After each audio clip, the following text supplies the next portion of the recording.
On the fourth day of our stay in Santorini, we decided to rent a small car, Toyota Yaris, for 2 days so we can drive around. It's also easier if you are not dependent on the public transportation.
The roads and streets are quite narrow and curvy.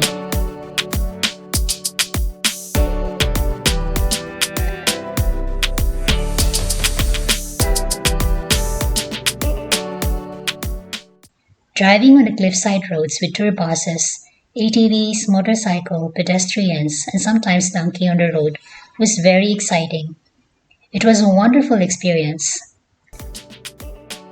When you are driving during the sunset hours, the road can be very busy. The parking is very limited, so when you rent a car, it's better to get a small car. There isn't a traffic light in Santorini, and there is also no gasoline station at Ia. Gasoline stations are only available in Fira. We paid €120 for 2 days car rental at first choice, and that includes the insurance. Is it worth it to drive and rent a car in Santorini?